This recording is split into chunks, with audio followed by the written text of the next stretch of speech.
Next, I want to introduce the Space Futures panel. And as I said earlier, we are really honored to lead a workshop for the Space Force to put together a study. And the workshop was Space Futures with Industry in November, and a report came out. Scott will talk about where it is, but I want to introduce Scott Maitner, who's going to lead the panel. He is the new Space Nexus VP of Operations and Integration for us. And he has over 30 years combined experience in military and industry. He has held leadership roles in space research and technology development, space and nuclear operations, space strategy and policy, and numerous command and staff positions. And for me, leading New Space Nexus, very, very happy to have him on our team. So I'll turn it over to you, Scott, and you could introduce the rest of your panel. How's your knee? Thanks, Casey. I'd like to invite Dr. Hardy and Peter Gerritsen to come up. And if you could go to the next slide, please.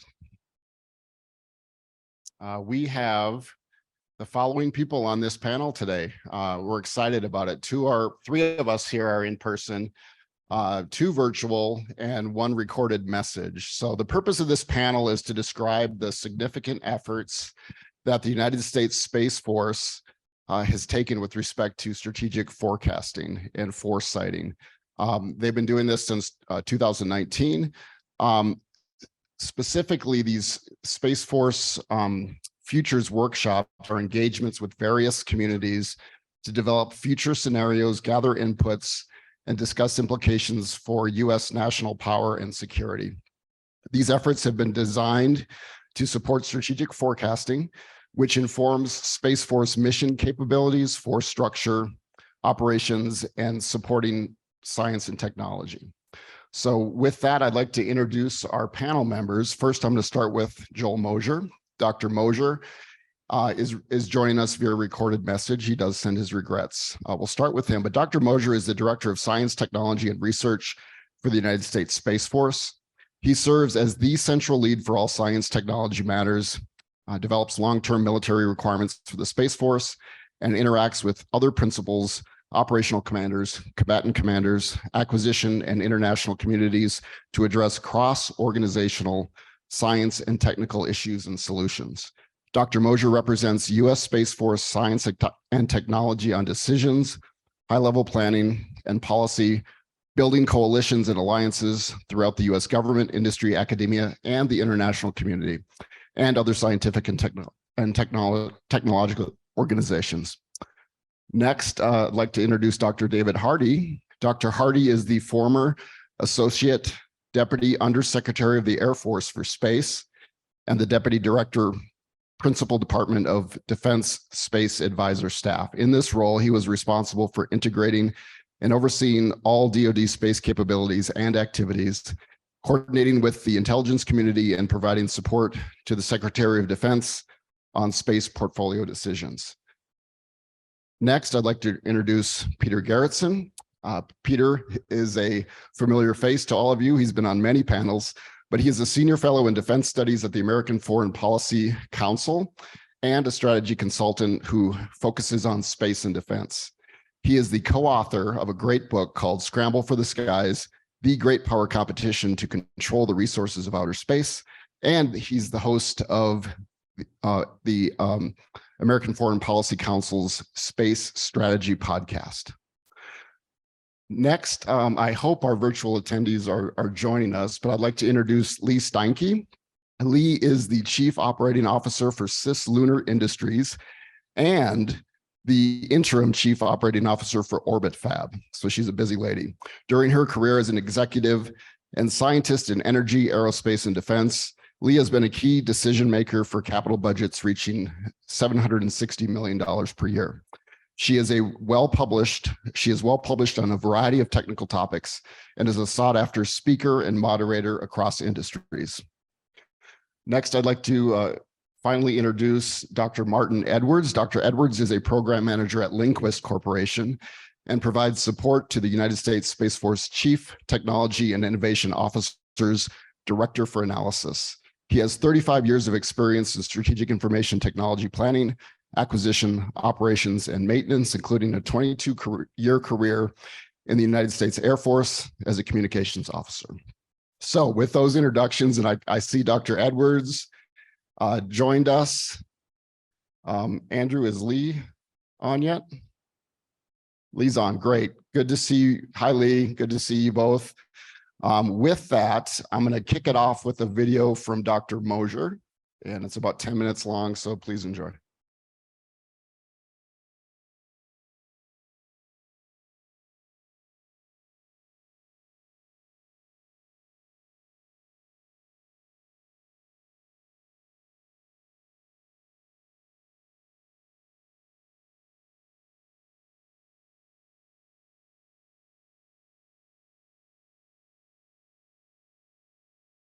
I cannot be there.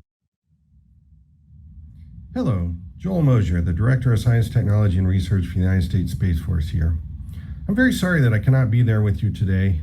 I would like to have been a part of the conversation about the state of the Space Industrial Base and some of the things my office is doing.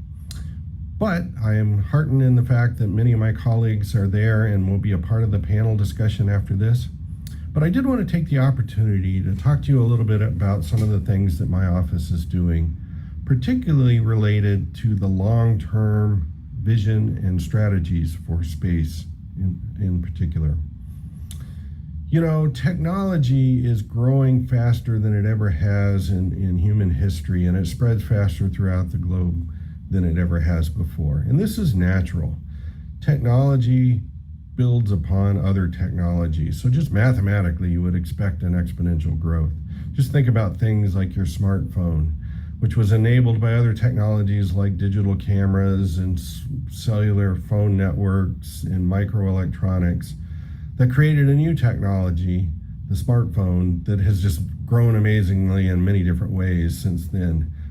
Well, lots of technologies are like that, but space has been a little bit slow to grow. And part of that historically has been the high cost of access to space. You know, in the past, it's cost tens of thousands of dollars to get a single kilogram of mass into low Earth orbit. But things like reusable launch and microelectronics have created a new era of high capability access to space to do things that we've never been able to do before. And you see this in all of the new business ventures, the new space industry, the capabilities that we have on orbit. Just about everything you look at today, whether it's number of launches, number of objects in space, the amount of venture capital being put into space, or the bandwidth or imagery available from space, all of those things are growing exponentially. The problem with exponential growth is it stresses our linear human brains to understand what the possibilities might be. We tend to project into the future in a more linear way. And so that gap between what we can anticipate and what we will see will be full of chaos, amazement, and disruption. It is my job and the job of my office to understand within that chaos, amazement, and disruption, what can we do? What strategies can we employ to push us towards positive things as opposed to negative things from a national security perspective? And that is what our project called the Space Futures Workshop Series is all about. It's really to try to get a handle on the long-term vision for the Space Force. And it really comes in three parts. We borrowed these parts from NATO and their long-term planning process. The first step of our three-step process is to understand the scenarios of the future. You know, look at a few things and try to put bounds on what's the maximum and minimum of those things going into the future, and develop scenarios around those. So back in 2019, we published something called the Future of Space 2060 report. So we were looking 40 years out into the future. And we looked at three aspects. We looked at money in space, the revenue that's derived from space and the wealth streams and the economy in space. and put bounds on that. We also looked at the number of humans living and working in space and what that would drive in terms of future scenarios. And finally, leadership in space. Who's going to lead all of that, that work? And that was documented in the Future of Space 2060. Many of you have probably seen that, read that. That was step one. Step two, which we've been undertaking ever since that time, has been about strategy development. What are the strategies that push us towards the positive futures and away from the negative futures? We're wrapping that up right now. We're furiously writing reports that will be published soon. Look for those in the coming weeks that will talk about the many workshops that we've had on those subjects, many of which I'm sure folks in the room have been part of. And then step three after that, and I'll come back to step two in a second. Step three is all about what is the minimum essential capabilities needed to enable those strategies. What technology, what capabilities do we need to develop? And that's why it's of interest to me, is because I need to be able to invest precious science and technology dollars in a way that maximizes the capabilities and the options that we will have to develop for the future. But let me go back to step two and some of our findings and conclusions. You know, throughout the process, we've identified that this United States Space Force really has a dual mandate when it comes to organizing, training, and equipping for the future. The first mandate is our number one priority and always has been, is to protect soldiers, sailors, airmen, and Marines, and to provide services and capabilities to allow them to execute their joint terrestrial fight in better ways to outmatch our adversaries. And that is a true challenge. That is something that we have not turned our eyes away from, and we will be continuing to do that. However, there's a second mandate that's evolving, and that's associated with this growth of activity in space. Things like the new industries for space tourism, space manufacturing, in-space assembly, all of those things represent growth in a new collection of U.S. interests that the national security space must protect. And that's our dual mandate, to develop the capabilities to provide the protection and the security and the deterrence of warfare in space around all of those activities. One of the findings of our Space Futures Workshop Step 2 is that we have passed the tipping point in that. It is no longer in the future that we will need to worry about a space economy that's a significant portion of our national economy. We're already there. We are beyond the tipping point in worrying about threats from space due to new technologies and capabilities from our strategic competitors. We are already there.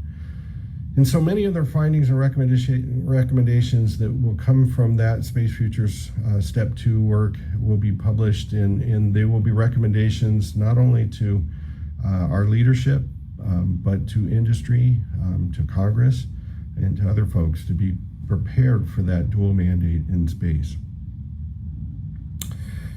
You know, one of the things that we have come to conclude from that Space Futures Workshop, but particularly the ones that we've had with industry, is that we need to enhance the communication and the education between our respective communities. Because space is exponential and full of chaos, disruption, and amazement, we need to be together to communicate what we see coming, what the vision for the future is, where we are headed in terms of our investments. So the U.S. government and the military needs to communicate where we need to go, where we see threats and opportunities for the future. We need to tell that to industry. But industry also needs to tell us what they see coming in terms of new capabilities, new technologies that may have dual use for us or may represent new threats that we need to be aware of and prepared for. But most importantly, we need to be on the lookout for technology surprise. You know, in this new era of great power competition with peer competitors, the opportunity for surprise from outside of our shores is great. We need to be prepared for that. But tech surprise can also come from within.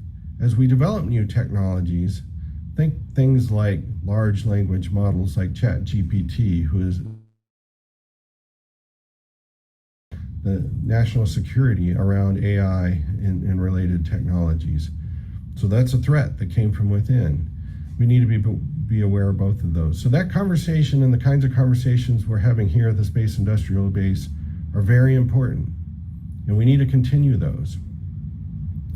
So as we go forward with this panel, and as my colleagues talk a little bit more about some of the findings and conclusions and recommendations that come from the Space Futures Workshop, I invite you to continue that conversation and be a part of the future moving forward, so that we can maintain and persevere in our capabilities for the future. So again, I apologize I'm not able to be there today, but look forward to future interactions and conversations with all of you. Thank you very much. All right. So thanks to Dr. Mosier for providing that video to us. Next, I'd like to hand it over to Lee. And I see Lee. Good to see you, Lee. Lee's going to discuss the structure and the broad goals of one of those engagements that Dr. Mosier talked about, which specifically was the Space Futures Workshop with Industry, which we held late November of 2022 at the University of Colorado at Boulder. Over to you, Lee. Thank you so much, Scott. It's a real honor to be here and to have been able to work with the team on this panel. Thanks to New Space Nexus now, a new name, really exciting to see that growth in influence and broad activity that New Space New Mexico had is now being recognized in the new name. And appreciate the work with Space Force and the many collaborators there. I'm going to share my screen and let you follow along with a few slides. And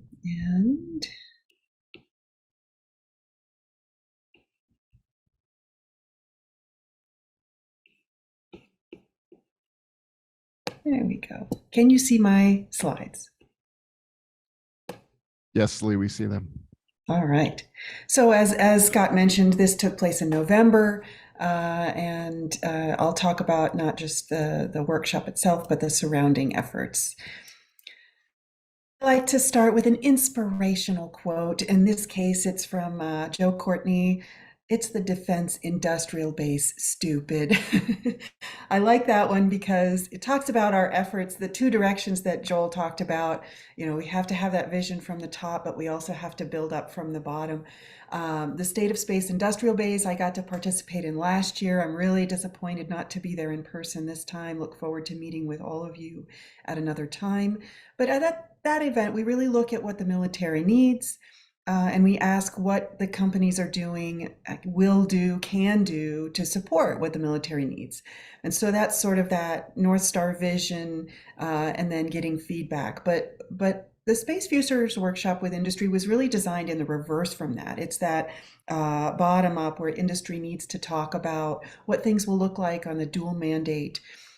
So what we tried to do with the Space Futures Workshop with Industry is understand and quantify the perspectives that industry had about what space would look like in 2032, independent of military factors. So not necessarily exclusive of them, but what are the plans that commercial companies have about what they want to be able to accomplish in space, how they want to make money, and what their activities are going to be, technologies they need to develop to build those.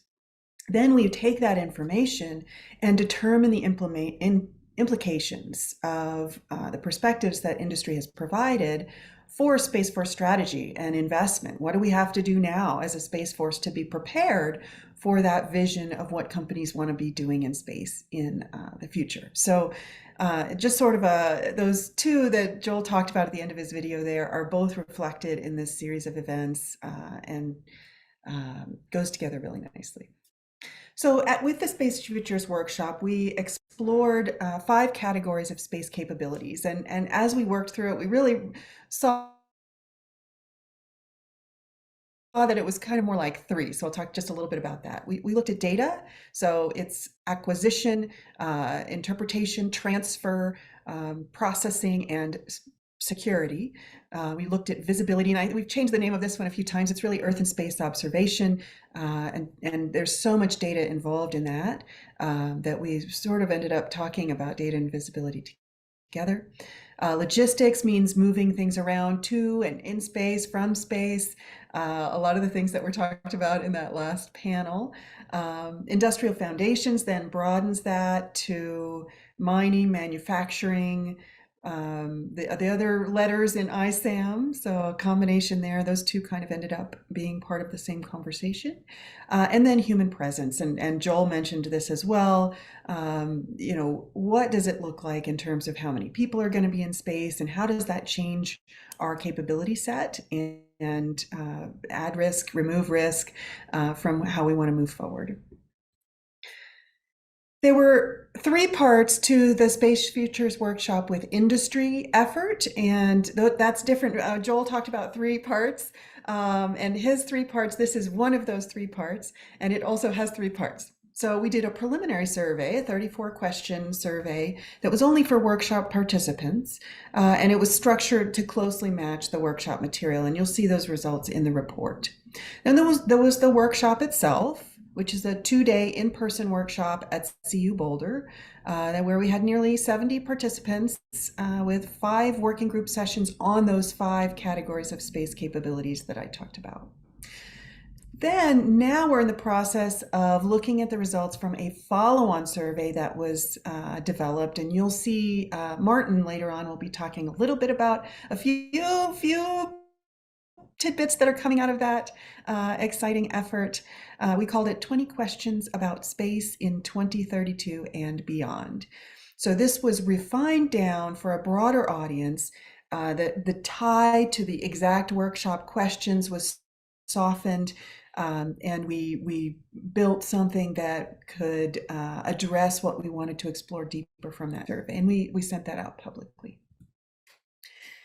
So the participants in this effort, this 3-part effort, include representatives from startups, primes, mid-sized companies, investors, and we had a few academics, government folks, and even a high school student participate in that effort because we really wanted to get a variety of perspectives. I'd seen sort of a limited swath of experience levels in some of the events that I had attended in the past, and so we made an effort to include a balance of experience levels as well as disciplines. Executives, government affairs, regulatory, technical, all kinds of different disciplines involved. And then, of course, the organization types that I mentioned at the top of the slide. And I just want to say thank you to anyone in the room who participated in any parts of these efforts. It's really, really a lot of work and a lot of commitment, including travel and time, and creativity. The preliminary survey was grueling. It had 34 questions, multiple parts to some of those questions. Really appreciate the hard work that people put into that. And we had an amazing response rate. There were 70 workshop participants and we got over 60 responses. So really the level of engagement here is telling about how important people think this is. We learned something about the industry perspectives on space activity and capabilities in 2032 and a little about 2045. And we also learned how to shorten and focus that follow-on survey for a broader audience so that we could really get down into the meat of what we want to learn. And Scott asked us about the biggest surprises that we ran into. And for this one, it was that perspectives really didn't change across demographics or other responses. So we did a test run on the interpretation and just plotting up the results after we had like 23 responses, and then again at 40, and then when we had all 60 plus.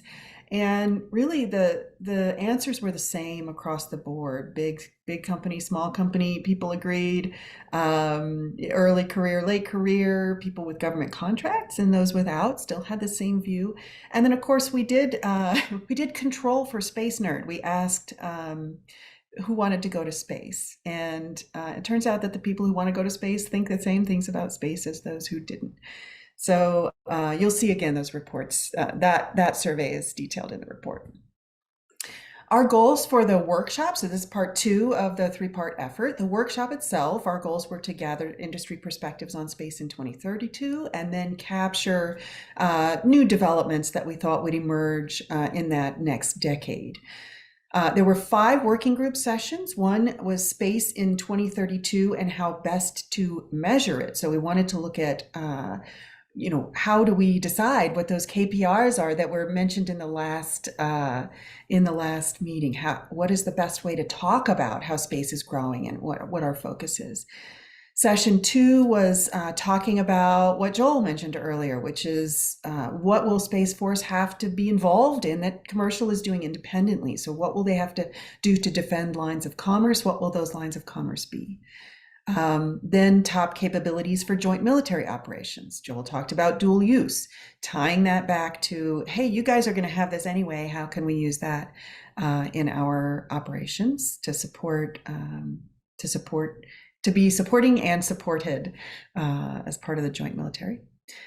Then we did some confidence impact charts. There are a lot of different ways to explore that. In this case, we went with confidence that a capability would exist in 2032 and the impact on Space Force as a result.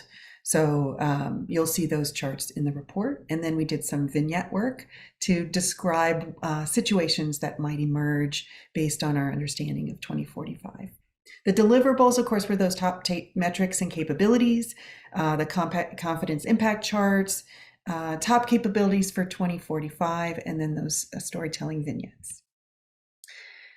Finally, the follow-on survey, 20 questions about space. The results from that, you'll see some of that emerging, but just wanted to kind of tell you the scope of that. And basically, we were able to establish a causal relationship between space power advantage and national security in 2032 in the opinions of the respondents.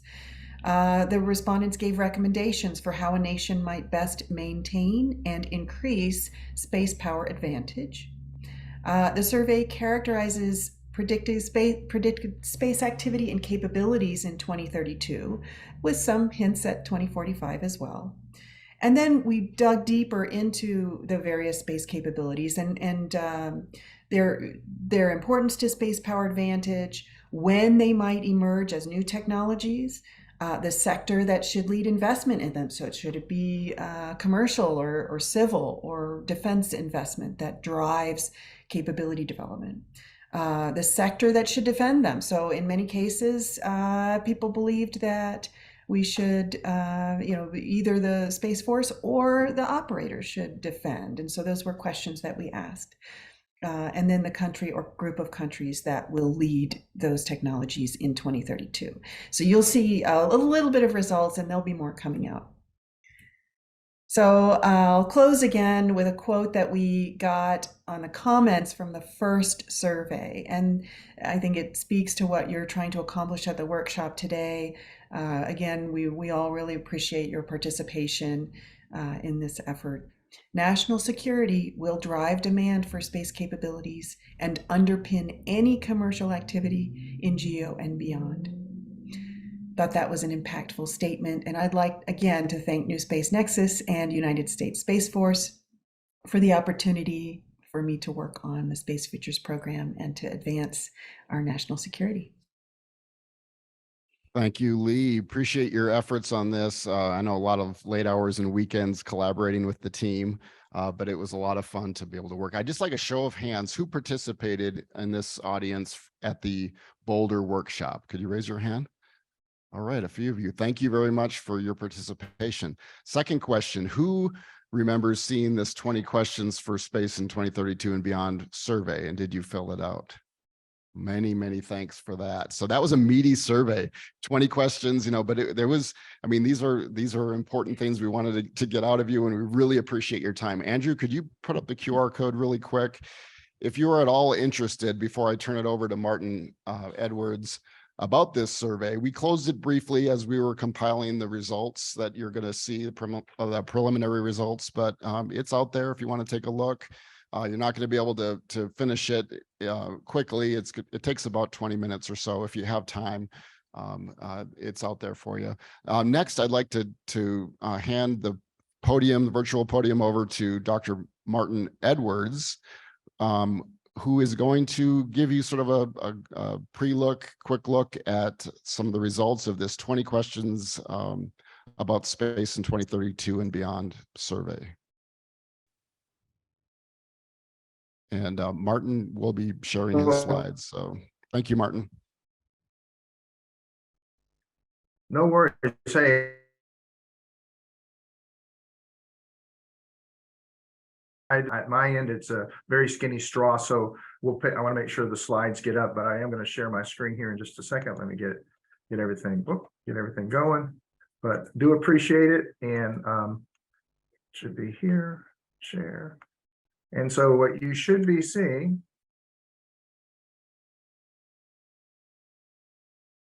if I can get all this other stuff out of the way, is the slides. And then let me go here to presentation.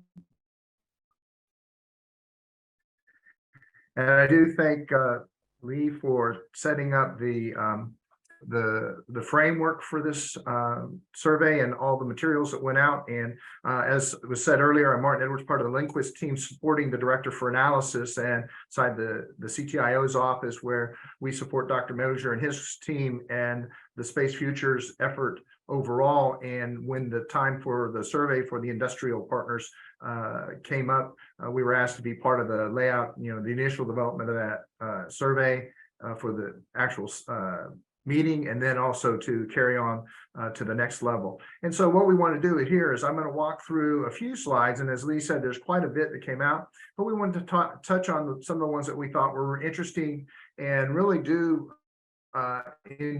want to encourage those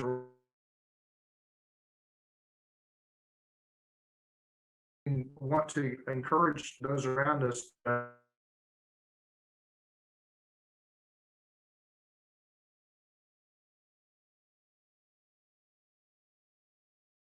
Martin, we're getting, we lost you there for a little bit. Just FYI, we can see if you can come through again.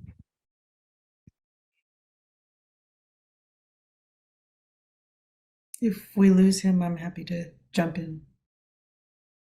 Yeah, Lee, why don't you, if you don't mind, you could feel free to jump in. We can always come back to as well. Are you able to share his slides? Yes, we can. Andrew, could you bring those up?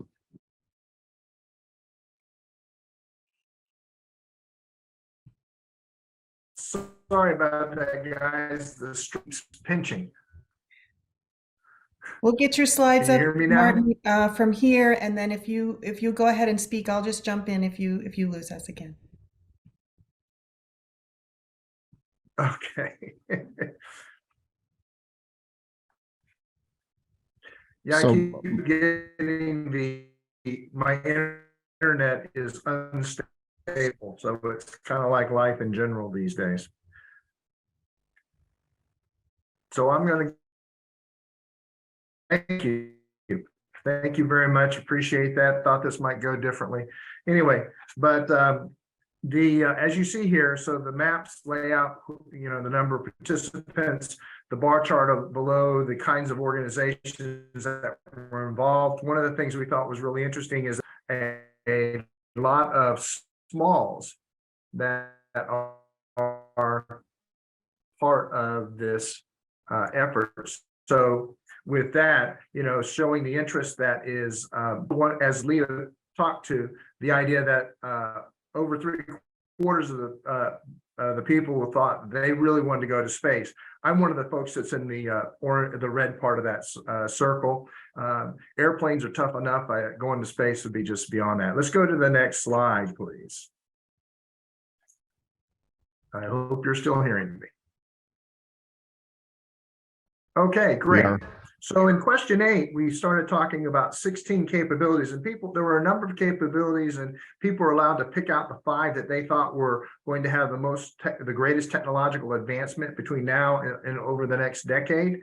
And what we see here is kind of that that upper right-hand corner, that the items that show up there, we thought that that was interesting because it looks like they're enabling the growth in structures and delivery of services, which was something being talked about in the earlier panel this morning. So we think that that's a relatively interesting aspect because there's a lot that has to happen. I mean, we heard about prototypes and opportunities to demonstrate and those types of things. And so we see that those kinds of activities are seen to by industry as being things that are going to grow in the next decade. In that middle section that you've got going there, it's kind of the support to direct business ventures. Those areas like about middle portion of the list, resource development, robotics, and things along that line. So perhaps that's that point in the next 10 years that we expect to see businesses taking on a lot of technological advancement to be prepared to do business in space. And then the lower half of it are those technological advances in communications and other areas that are going to be precursors, we envision, to enabling the things that are happening at the upper portions of the chart. We could go to the next slide. Now,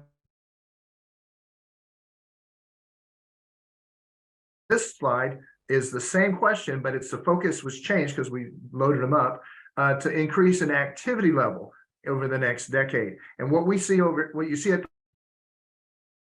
is going to be there's where everybody sees a lot of activity over the next decade, and that really is important. We've heard earlier about the conversation in the panel earlier about those types of things being needed to help with the building or the ISAM efforts. From there, you see kind of that little group of 4 dots that kind of the Orion's belt, understanding and resiliency. So like communications and space-to-space spectrum, being advanced, and maneuver, the Delta V issues being addressed, and servicing and Earth observation. So all of those being things that create resiliency and understanding that would support the technological advancements. And as you go down, the rest of them that you see as you move down to the lower left are not things that are considered that there won't be activity, but it's just a set of activities. And so we pause it here to say, okay, this is where we as organizations pay attention to see where do you join in, where do you follow along, like follow as some would say, which ones do you need to be in. The next slide. So right here, it was an overwhelming response that space power advantage is going to be a key to national security within the next decade. And I believe you're hearing that echoed over and over again in the news, in presentations and speeches from leadership, both inside industry, inside the government, even some in academia. And so we felt like, okay, well, then this gives us what would be the things in national security that are in space that would create the space power advantage that would support the national security piece. So if we go to the next slide, so what we see here is if you look at that top line upper right, it's that low cost launch and heavy lift. So we see low cost launch and in-space servicing, those top 2, as they'll be the workhorses for establishing space power advantage in the next decade. Those area advancements and activity in those areas are going to drive where nations feel that space is becoming incredibly important to their national security, as well as to all of the activities that they have. Moving to the middle of the slide, you'll see that space structures, they're going to be an ingredient in that advantage. And then as you move further down, the conduct of business, so in the area of manufacturing as well as power generation, those are going to be, we see a lot of work over the next decade, those making a difference in where a nation might sit as part of the space economy and as part of the space, lay down for going forward. And this was our look at 2032. You go to the next slide. We then looked at, okay, so what were people saying about 2045?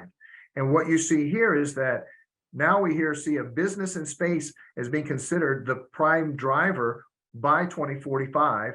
And perhaps the next decade will be the incubation period that will give birth to those efforts. So again, referencing back, don't go back, but thinking back to the slide we just saw about 2032, it was the beginning of conducting business in space, manufacturing, power production, and other things. We're starting to drive toward that. In 45, we should see, maybe we'll see a lot more realization of that, and those being available. And then as you look at the lower half of the this graph or this slide, what you see is that maybe perhaps by then lift, data processing, and in-space servicing will be kind of considered almost like a utility. In other words, it's always there. And if we're moving to that direction, then that talks about a lot of involvement, a lot of participation from a Department of Defense perspective. Where does that sit? How do we influence that from an industry perspective? Who's going to be the leaders in that area? Who are going to be the disruptors? Those are the kinds of things that we believe over the next period of time that we will be looking at to try to better understand that. Let's go to my final slide. So looking at the final slide is it's looking at, so where did individuals, the respondents, feel that their nation was going toward being part of their space power advantage? Were they increasing or decreasing over the next decade? And what we saw that most perceived that their nation would increase in space power advantage. Therefore, you get a lot of the greens and the colors along that line. But we also see that there's a lot of broader participation across nations to become part of that space economy and to grab hold of that space power advantage for the betterment of their national security, as well as maybe their overall national environment and policies.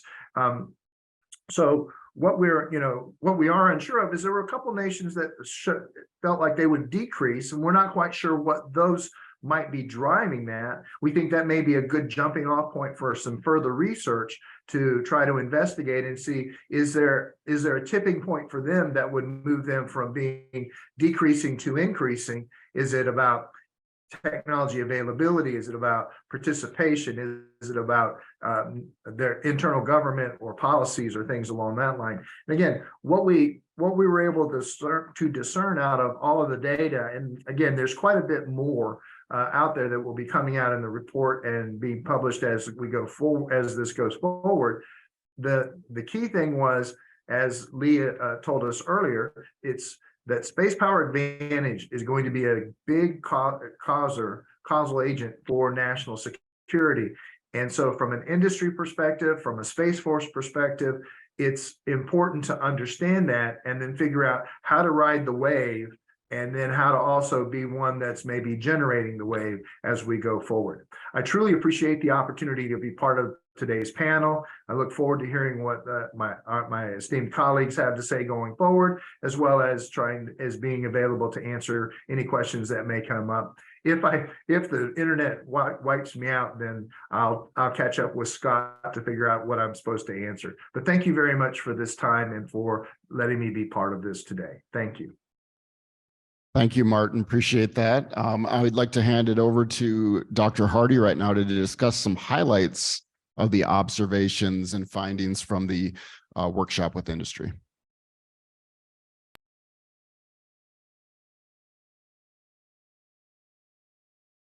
Will that work? Okay. Thanks, Scott. It's a pleasure to be here. I'm going to go over some highlights of the findings.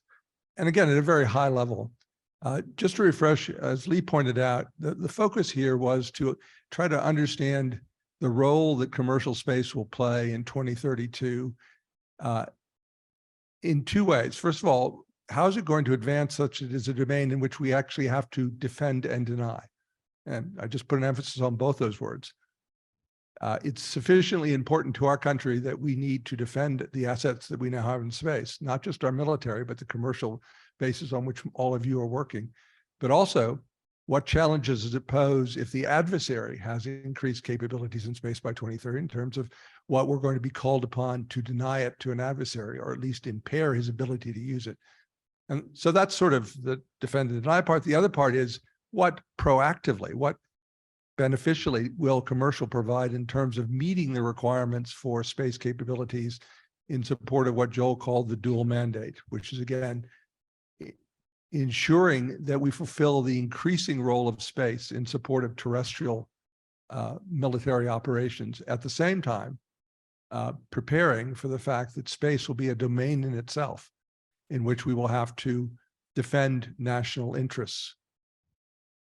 So for the purpose of time, I'm not going to go over all 5 areas. I do invite you, the report is really quite rich in information. So I invite you to read it. We also invite you to respond to it. If you think we missed things or you disagree with the conclusions, it's not meant to be a tablets from on high. This is a perspective to drive additional discussion such that we can figure out in the longer term. Sorry.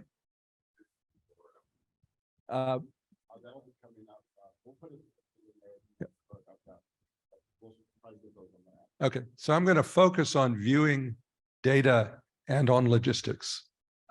So let's start with viewing, and each of these slides are divided into 3 parts. What do we get out of the workshop in terms of the size and importance that we see in 2032? And then how does that apply to military needs? And then what military challenges? And this is really the sort of defend and deny aspect of what it then implies for Space Force in 2032. So when you look at viewing, it does continue to grow as a commercial capability. The latest numbers I've seen, there are 1,000 viewing satellites, commercial viewing satellites orbiting the Earth. So, and all the predictions that you get from industry is that will continue to grow, but grow at sort of a moderate rate. They're looking at sort of like 10% increases on the commercial market per year, not 30% or 50% or doubling every few years. It's a more modest, that's partly driven by what is the actual commercial market for viewing from space. Now, the application of military needs is really dependent upon what's the density of commercial assets you're going to end up with. The most pressing military needs for viewing are very time critical. We want to cover as much area as we can and look at it as continuously as we possibly can. If I'm tracking a missile, I can't go and look at it every day. I have to look at it tracking a jet aircraft. So there's a time and space. And by the way, I don't want to just look at one port. I want to be able to look at all of China, comprehensively and repeatedly. So the real question in terms of where commercial will stand in 2032 is, what's the nexus between these driving military requirements and the intrinsic commercial market? There is probably a middle ground where defense invests in those commercials beyond what they would be the normal commercial drivers. But what we observed in the interaction was there's not a good analytical sense of where that middle ground sits in terms of what's the right way in which the larger commercial community interacts with DoD to figure out what portion can they really fulfill and how do you get there? Because if you're going to do that, it requires allocation of resources from current military specific viewing things to commercial products. So there's willingness on both sides to figure out what that is. What came across in the meeting was we really don't know where it is. And even more importantly, it's not clear we have the analytical tools to understand what that middle position is and how you get there. So the military challenge is figuring out the middle ground. The other one, though, is if everybody, commercial viewing, as we've seen from Ukraine, is going to expand globally. It's going to be provided not only by nation states who are potential adversaries or rivals of us, but by lots of different entities. In a globally connected world with all of this viewing, how do we control the ability of an adversary to see us during times of heightened military operations? So there's a key question is, okay, it's a wonderful thing, but we're going to have to figure out how to potentially deny an adversary the use of this broad commercial capability in times of conflict if it's going to be disadvantaged to our own military operations. The other issue is, to the extent that we end up using commercial assets for military purposes, at what point do we have to figure out how to protect them? And this was sort of a delicate point with commercial industry, because they were concerned, again, this is a delicate middle ground. They would like the government and DOD to use their commercial assets because it's another resource stream. They don't want the government then telling them how they have to build their satellite in order that it can be protected against an adversary's attack. So that sort of needs to be figured out. And on the military side, if we use commercial and we haven't imposed or figured out with you how to protect it, how do we prepare for the contingency that it's not there? So, okay, next slide. So this is data. Data is a sort of a different story in the sense that by 2032, we're already going to have tens of thousands of satellites in orbit, it appears. That appears to be an unstoppable momentum. Starlink's, Kuiper, the Europeans are doing it. The Chinese are going, everybody is going to feel as though they have to have their own mega internet constellation. That's great from a military perspective. And the view is by 2032, we will be using that as a primary means for global communication. The exact extent, however, again, is dependent upon how secure the communication is. For Space Force, in support of all the other services, your communication separated into two big buckets. There's one big bucket of unsecured communication, right? And you can send that over any commercial link you want, because you don't really care if the bad guy hears it.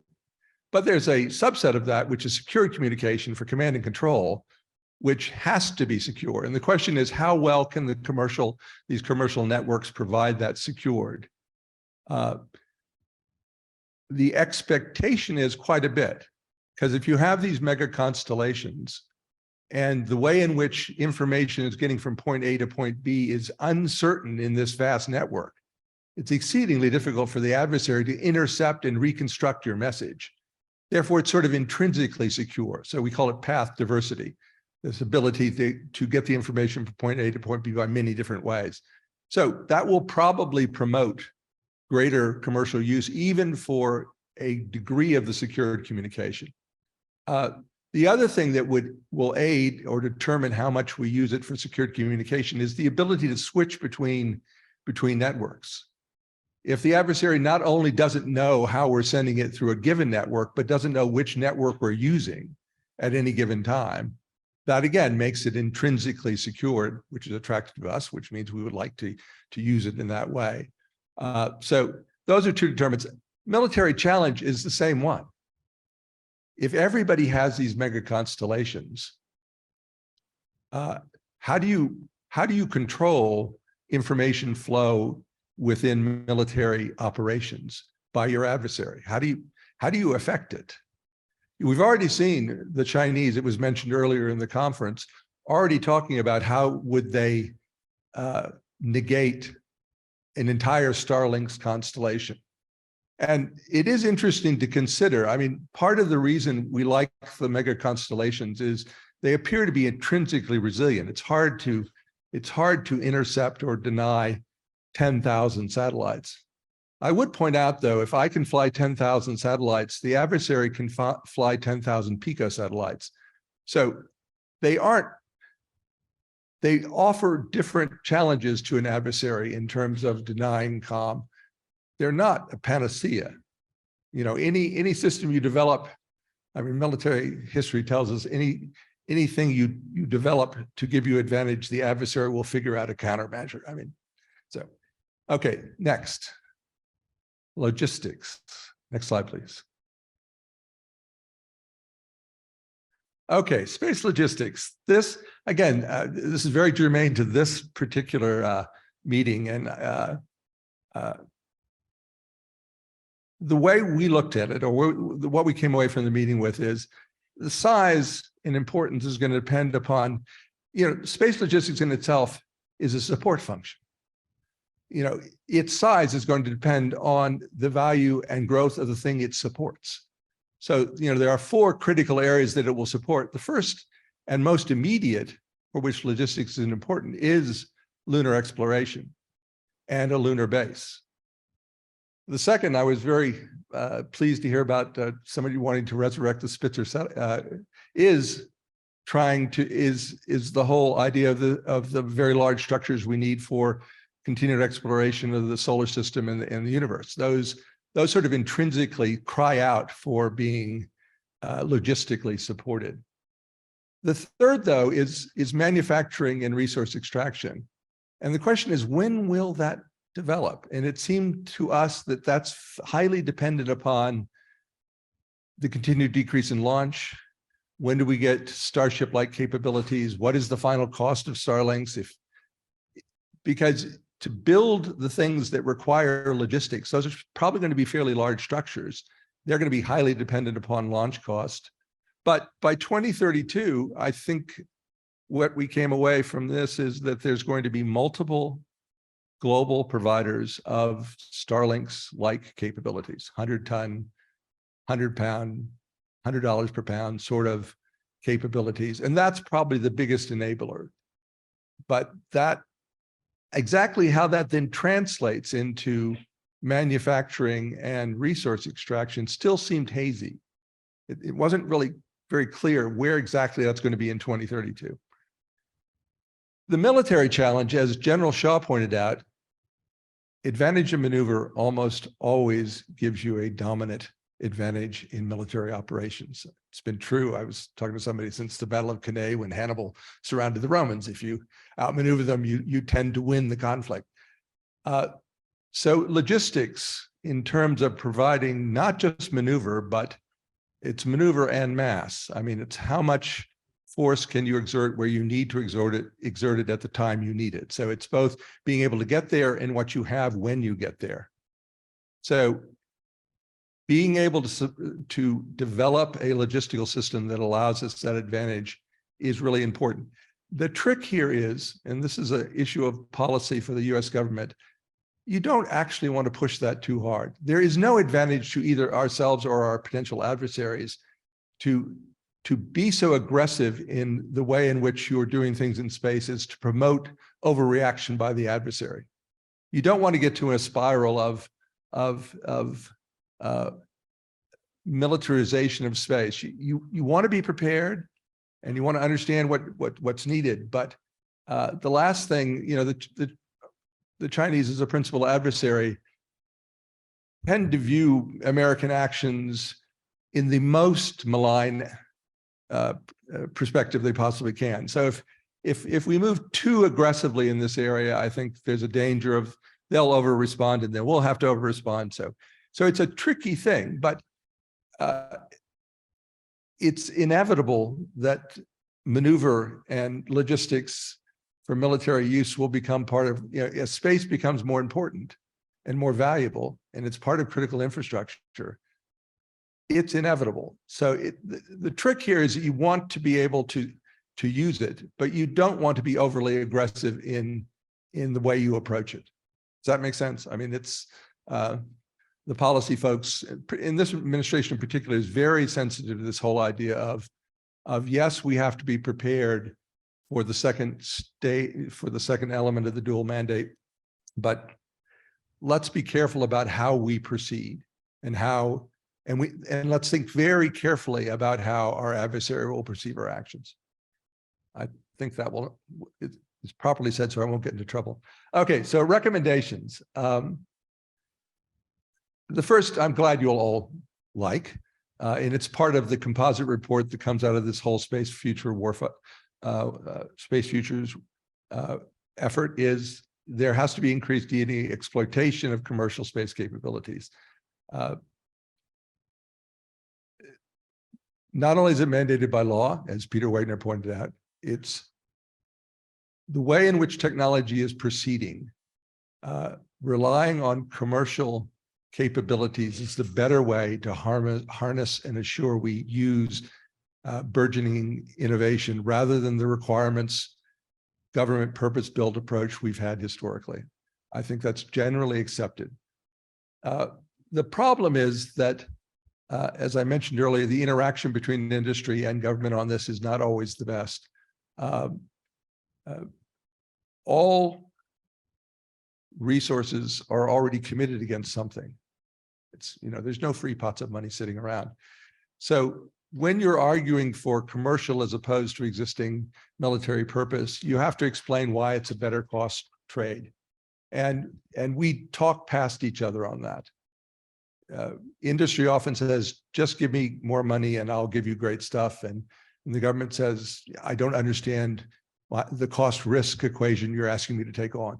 So we need better improvement. We actually need, I think, better analytical models in a number of these areas, such that we can understand actually not only what commercial will get us in terms of a better cost-effective way to meet military needs, but also what's the path to get there. It's not just take money from here and put it over there. That generally doesn't work.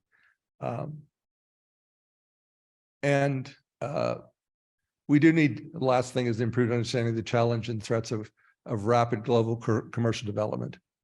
This gets to this whole issue of international norms, export control, ITAR, all these things need to be looked at more, because being overly concerned about transfer of technology such that we then promote its superior development overseas by either neutrals or potential adversaries is not a good strategy for the United States. So again, I recommend the report. I think it has lots of good information. I think those there are also findings for the other two areas, but in the purpose of not running too much over schedule, I will limit it there.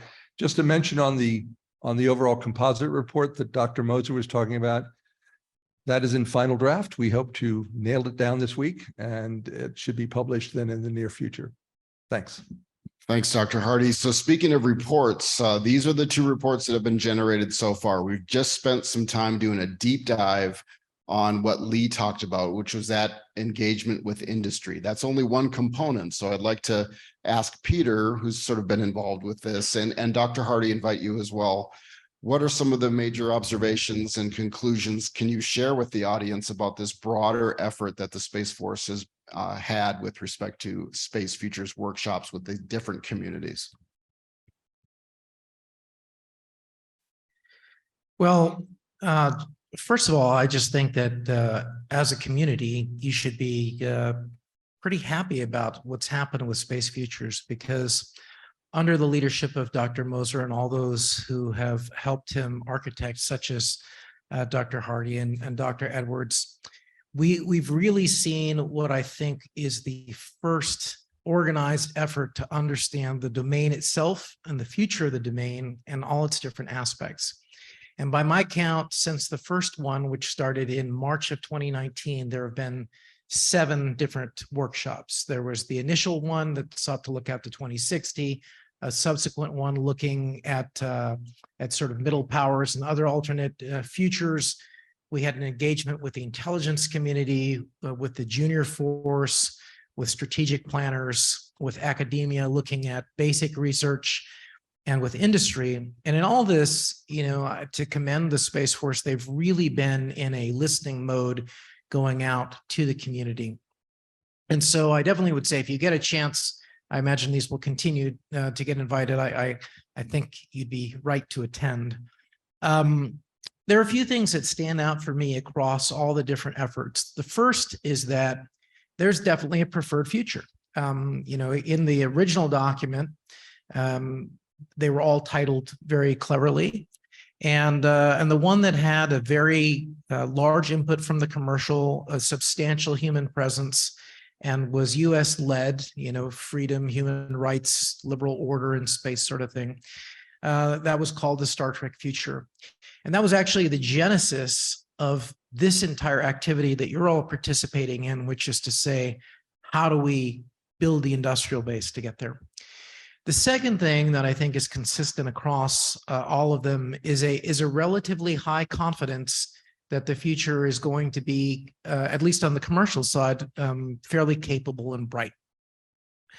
But also that certain things are going to take time to mature. So I think it's also fairly consistent that the really big changes in the space domain, going from not just bits to joules and atoms, that inflection point is probably going to be somewhere in between 2032 and 2045.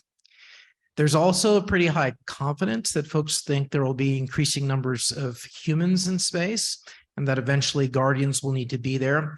And that drives an expectation that there will be an increase in roles and missions for the Space Force, including protecting the broader activity, or as you call the second part of the mandate, as Dr. Moser said.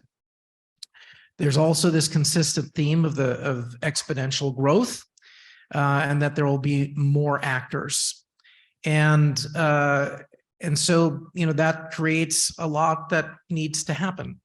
And then when you consider that, this actually started as an activity before the Space Force was even the Space Force, we were just talking about a Space Force at the time, it has anticipated and set sort of the tone for a lot of the conversations that have been forthcoming. So if you read, for instance, the initial Space Futures workshop, it was very clear on the importance of commercial. And you might have heard me say on day one that at our first State of the Space Industrial Base, we struggled to find senior leader quotes that were, supportive of commercial. And now it's a flood. I could fill pages with it. Then, it was early in touting the importance of space mobility and logistics. And only now are you seeing, the General Olson's, vision from the force that has sort of crept through the organization. It had an early emphasis on the importance of ISAM that we've seen sort of bubble up into now White House guidance. It had early emphasis on in situ resource utilization or space resources that we're still a ways away from. And it put an emphasis on power and propulsion for maneuver, that you've heard about this dynamic maneuver concept. And then, of course, it was early. It was into cislunar and mentioning cislunar before cislunar was cool. And it was championing settlement, which has been something that that the Space Futures Workshop has also continued to do. So it got a lot of things. It was prescient in a lot of ways. It was, before Starlink had launched, and yet it foresaw that there would be many, many constellations. And so I think the value of this activity has been to slowly permeate through the government the idea of where commercial could go and what could be the importance of the domain itself. Now, honestly, one of the fun things about a Space Futures Workshop is that you explore many, many different scenarios to arrive at what are the distilled things that you might like to focus on. And certainly it did pay attention to support of terrestrial operations in the future. But for those of you who may have US interests in space or are trying to build that, this was really the first coordinated effort to say, what would that look like and how would the Space Force need to adapt in order to service those expanded interests? Thank you, Peter. I'm looking for guidance to Casey. Do we have time for questions? Okay, so please come up, ask questions. We can also check the chat to see if there's any questions there. Just again, build on Peter's just very quickly. It's interesting, when we started in 2019, we made the supposition that we had crossed the tipping point. Lots of people thought we were sort of way too far out there. 3 years later, it's pretty obvious we passed the tipping point. So you know what I'm going to say. Okay. I don't hear any discussion of financial engineering or market formation for finance to support what these recommendations and to frankly pace financial capabilities to pace what you see as the projected futures. Where is that chapter in the report? Where does that stand?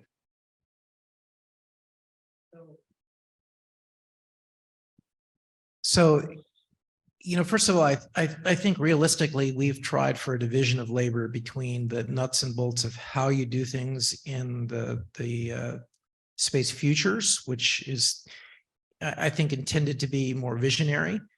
But if we were going to do that, like we're always trying to brainstorm what is the next most valuable place to go. And like there, to me, trying to do a space futures, specifically with finance, banks, OMB, that would be an interesting place. The other obvious thing to me is we need to explore the verges and nexus with law enforcement. And, for instance, I've had a terrific conversation over the past couple of months with folks on the justice and FBI side about their thoughts about space, and that hasn't been done. But realistically, we were not adequately educated about it in the early, and those weren't the focus. But then there's another problem I'll give you, and that is that a lot of this work is fundamentally what I would call paradigmatic. People in Air Force Space Command, when it was being moved into the Space Force, had spent, 10 to 30 years in a particular paradigm of space. And there was an effort by this to expose them to a potentially different paradigm. And some of that has been successful.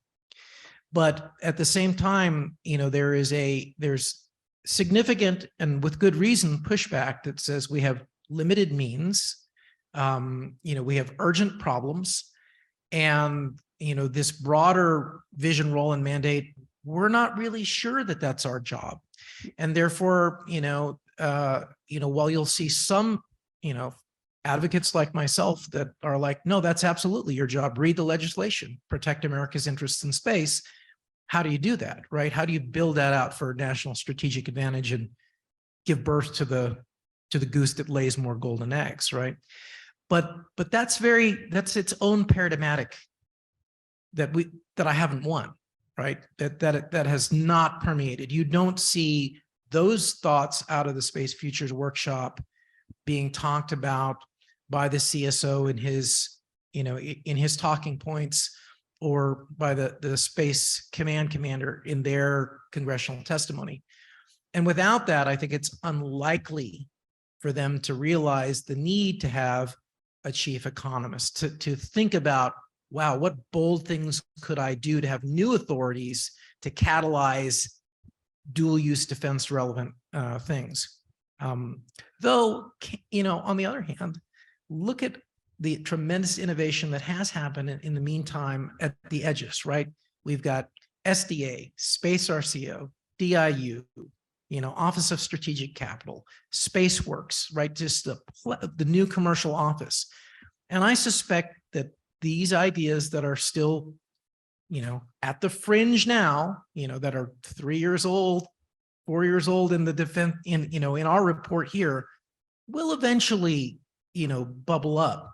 But they're not going to bubble up without, constant pressure from this group, right? Because if you think that the Space Force needs to defend your interests in space, you need to be louder about that, because their major demand signal is not from you. It's from the other services that they sit next to and talk to every day. Dr. Hardy, would you like to add anything, or invite Lee or Dr. Edwards as well? Again, I'm actually quite amazed at how far we've been able to move the perceptual sense of what we need to do in space as a military domain in 3 years. I mean, as Peter points out, we didn't even have the Space Force 3 years ago. In fact, I was in the Pentagon when the other services were arguing, why in the heck do you need another service? So I think there's been real progress in, it's a 3-step process. How important is it going to be? Okay, what does that imply? And then how do you get there? Well, we made good progress on the first 2. We haven't made as much progress on the last one. As I said, we say we want to do commercial. Exactly how we do that, we haven't figured that out. It's part of the financial planning. But 3 years ago, nobody was even talking about commercial as a primary means by which we're going to produce military space capabilities. Lee, Yeah, did you want to add anything?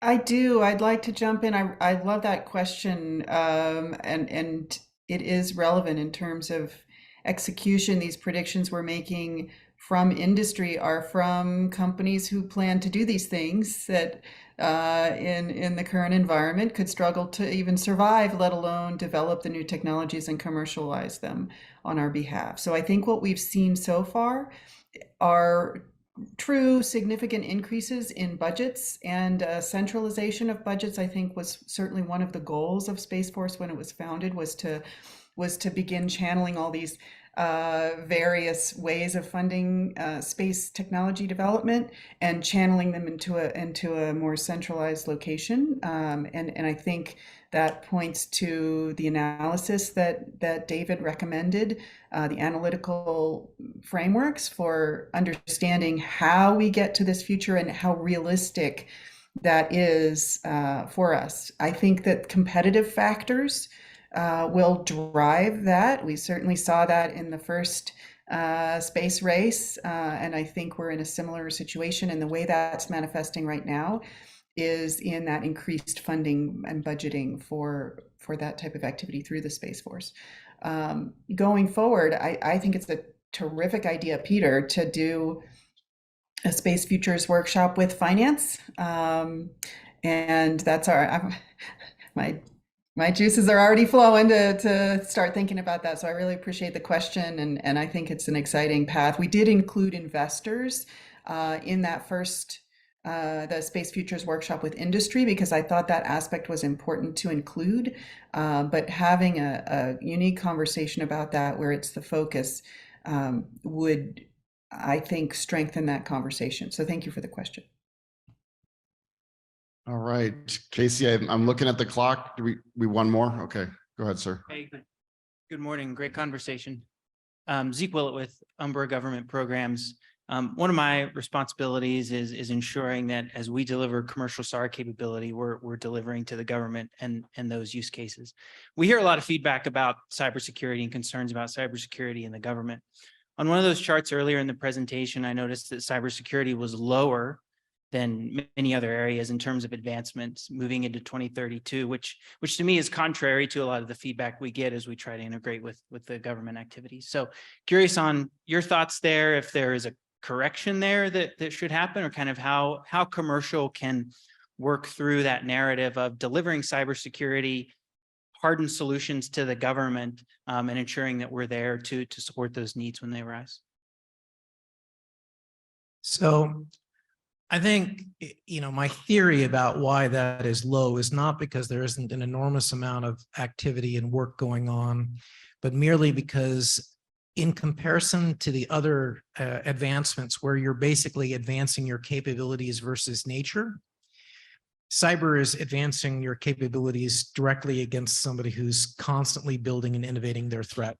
And I think that reflects a pessimism that things aren't going to get better, that offenses are going to be just as formidable over time as defenses, is how I answered that question myself, and how I read that answer. Actually, if I can channel my Joel Moser, he views that the two most complicated and worrisome elements of future military operations are cyber and space, because they are so new. We've been building ships and forever, through all history, and land warfare. Space and cyber simply just present such a different sense, a different way in which conflict or military operations would be, that I don't think people have quite sorted through it. And the space folks, I think, figure it's hard enough figuring out what are the implications of military operations in space, and what is its role in support of the terrestrial domains, its intrinsically global capability for projection. So I think there's an awareness of, but as I say, they're just both are such complicated areas. figuring out space and cyber together is sort of squared or cubed. Does that help? Just wanted to add, there's a lot more that's going to come out on this survey. We only touched on a few initial quick look observations. We asked about attacks. You know, there is a high expectation that there's going to be daily attacks. I mean, it's something we're going to deal with. People are understanding that that's going to be a very important area. So I ask you to stay tuned. Regarding the reports, 2 have been published. The first one from 2019 is on Google. You can find it. There's 2 versions. That's the pretty version. The newer report is on our website, probably on Google as well. But if you want to drill down, go to newspacenm.org and you can find that report that we talked about. Yes, there's a space industrial base page on the upper right, and you'll find it. And always you can come ask me, I'll email it to you or whatever you'd like. I think that's a wrap. Thank you, sir, for that question. I'd like to thank the panel. I'd like to thank our virtual attendees, Martin and Lee. Really appreciate your time. I'd like to thank David and Peter, and I'd like to thank Joel for participating as well via recorded message. And finally, I'd like to thank the audience for your interest and your engagement in this topic.